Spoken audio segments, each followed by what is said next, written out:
un soir, après avoir bu un peu trop de Corona, je sors dans la rue et puis je commence à uriner comme ça contre un arbre. Et c'est formellement interdit d'uriner dans la rue du Mexique. En France, ça l'est aussi, mais il y a une certaine tolérance. Hein. Tu te balades dans les rues du Marais à 2h du matin, tu la sens la tolérance. Tu sais. Et bien là-bas, non, c'est formellement interdit. Et donc je suis comme ça, puis à un moment donné, il y a une patrouille de police qui arrive, 2 flics descendent, et ils me disent, alors c'était en espagnol, hein, je ne sais plus vraiment, mais un truc du genre Buena Vista Social Club, ¿Qué estás haciendo? Et là, sur le moment, je trouve la question un peu bête, parce que je suis dans cette posture-là, tu vois, et je me dis, ils doivent connaître, quoi. Même s'ils ne le font pas dans la rue, ils doivent au moins le faire chez eux. Tous les hommes du monde connaissent ce moment où tu as envie de faire précisément dans le trou et ça part en 2 gestes séparés. Tu vois, ils doivent connaître ce moment. Donc je me dis, je vais raconter une blague pour détendre l'atmosphère. Sauf que la blague, si vous voulez, je l'improvise, quoi. Et je leur dis, je prépare un CAP coiffure. Estoy preparando un CAP peluquería. Je m'entraîne sur mes poils de bite. Voilà, c'est vrai qu'elle est pas ouf comme balle. Tu ne fais pas un Olympia avec ça, quoi. C'est clair qu'à l'époque, je faisais pas d'humour. Hein. Et ça ne fait pas rire du tout, d'ailleurs. Et ils m'embarquent dans leur voiture, dans la patrouille. Et on fait 10 km, 20 km. À un moment donné, on sort de Mexico. Et en passant un tunnel, je vois un grand bâtiment blanc avec écrit en bleu « Centro Penitenciario Miguel Jonas ». Ce qui veut dire en français « Centre pénitentiaire Michel Jonas ». On ne le voit plus, hein. Eh bien, le gars, il investit dans des prisons au Mexique. Bien joué. Et là, je passe en comparution immédiate devant un juge. Sauf que moi, je n'avais jamais eu affaire à la justice en France. La plus haute autorité hiérarchique à laquelle j'avais affaire, c'est un maître nageur qui m'avait grillé en train de pisser dans l'eau. Donc c'est vrai qu'on est loin de... Après, du pédiluve, c'est pas malin non plus. Hein. Mon conseil, c'est au moins d'attendre le grand bassin.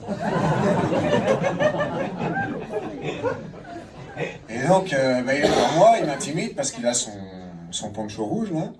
Et puis, il prend le code civil. Bon, il fait semblant de chercher, mais il n'y a pas trop de loi dans le pays. Tu vois, à un moment donné, il dit, voilà, c'est là. Et vous avez uriné dans la rue, vous écopez de $200 d'amende ou de 24 heures de prison. C'est vous qui choisissez. Moi, à cette époque-là, j'étais étudiant. J'avais pas $200 à mettre là-dedans, quoi. Surtout que tu vis un mois avec ça au Mexique. Donc, je voulais pas payer. Mais à la fois, 24 heures de prison au Mexique, ça me faisait pas sauter de joie non plus, quoi. Donc, j'étais partagé. Même si en même temps, je me disais, hey, la prison au Mexique, c'est pas dans le guide du routard. Si t'en sors, tu pourras raconter. Hein. Courrier des lecteurs, voilà. J'ai découvert un endroit hors des sentiers battus, où je n'ai croisé aucun touriste, et qui mérite 3 petits sacs à dos. Et donc je me dis, je vais négocier, comme quand tu achètes des babouches à Marrakech, tu sais. Donc je dis, est-ce qu'il n'y a pas moyen, est-ce qu'il n'y a pas moyeno, là, de pagar solo $50 para descubrir el ambiente, me gusta ou non. Et là il me dit, non, ici, soit tu payes la caution et tu rentres chez toi, soit tu restes, voilà, tu réfléchis. Un peu comme la question pour un champion, vous voyez. J'ai dit je reste, parce que je suis joueur. C'est un défaut. Et là, il y a un bâton qui arrive et qui m'emmène dans une cellule, toute petite cellule de genre 8 mètres carrés, la moitié de la scène, là, avec 4 lits à l'intérieur. 2 lits superposés de chaque côté. Mais déjà 10 bonhommes en train de dormir. Vous voyez l'ambiance un peu Vice, National Geographic, tous ces trucs-là, hein. Le premier truc que je me dis quand il ferme la porte, c'est lequel va m'enculer le premier de ma matin.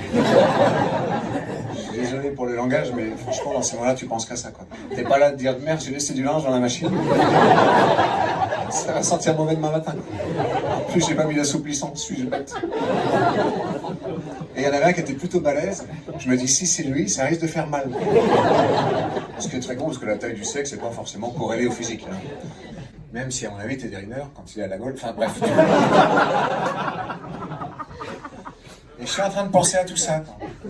Et là, à un moment donné, il y a comme un monsieur à l'intérieur de moi qui prend le contrôle de mon esprit et qui me dit « Alex, si tu dois en passer par là, il faut peut-être préparer le terrain. » Ne me jugez pas, messieurs. Je relate une anecdote de vie qui aurait peut-être pu vous arriver également.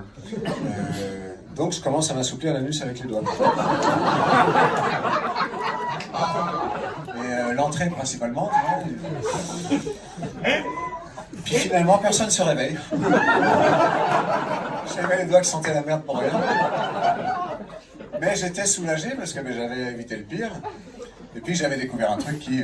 je peux comprendre si vous voulez. Moi j'ai les petites mains en fait. Bref. Et donc là je m'endors quoi. Et puis vers 7h du matin on est réveillé au clairon pour aller petit déjeuner.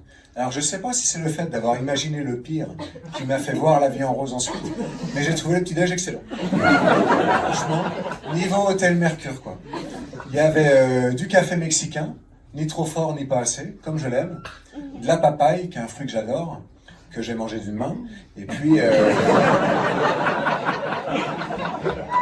des pépitos, parce qu'au Mexique, il y a toujours des pépitos, à tous les repas. Quoi. Oh, c'est même chiant. Avec les carottes, c'est pas terrible. Là, je suis là, dans la cantine, en train d'observer les prisonniers qui m'entourent, et je me rends compte d'un truc, c'est qu'ils se connaissent pas entre eux. Il n'y a pas de gang dans cette prison.